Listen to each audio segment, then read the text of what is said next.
ನಮಸ್ಕಾರ ಕನ್ನಡಿಗರೇ, ಇವತ್ತಿನ ಟಾಪಿಕ್ ಏನಂದ್ರೆ how to find steel weight. Okay, ನನ್ನ ಹತ್ರ 10 mm ಡಯಾಮೀಟರ್ ಒಂದು ಸ್ಟೀಲ್ ಇದೆ, ಮತ್ತೆ ಲೆಂತ್ ಅಲ್ಲಿ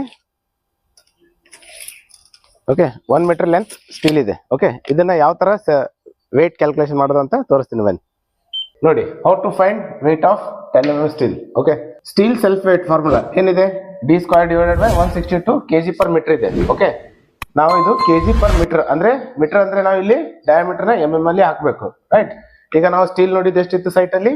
10 mm ಇತ್ತು. ಸೊ ಅದು 10² ಆಗುತ್ತೆ / 162. ಅದು ಕ್ಯಾಲ್ಕುಲೇಷನ್ ಮಾಡಿದಾಗ ಎಷ್ಟಾಗುತ್ತೆ? 0.617 kg/m ಆಯ್ತು. ಸೊ ಇದು 1 ಮೀಟರ್ಗೆ 0.617 ಆಯ್ತು. ಹಾಗಿದ್ರೆ 1 ಬಾರ್ ಲೆಂತ್ ಅಂದ್ರೆ 12 ಮೀಟರ್ ಬರುತ್ತೆ. ಸೊ 12 ಮೀಟರ್ಗೆ ಎಷ್ಟಾಗುತ್ತೆ? 7.4 kg ಆಗುತ್ತೆ. ಓಕೆ, ನಾನು ನಿಮ್ಗೊಂದು ವರ್ಕೌಟ್ ಕೊಡ್ತೇನೆ. 12 mm ಡೈ ಆಫ್ ಸ್ಟೀಲ್ದು ಪರ್ ಮೀಟರ್, ಓಕೆ, ಸ್ಟೀಲ್ದು per meter and per length ಎಷ್ಟು kg ಆಗುತ್ತೆ ಅಂತೇಳಿ ಕಮೆಂಟ್ ಮಾಡಿ ತಿಳಿಸಿ. ಇದೇ ತರ ನನ್ನ ಪೇಜ್ನ ಫಾಲೋ ಮಾಡಿ, ಸಪೋರ್ಟ್ ಮಾಡಿ. ಧನ್ಯವಾದಗಳು.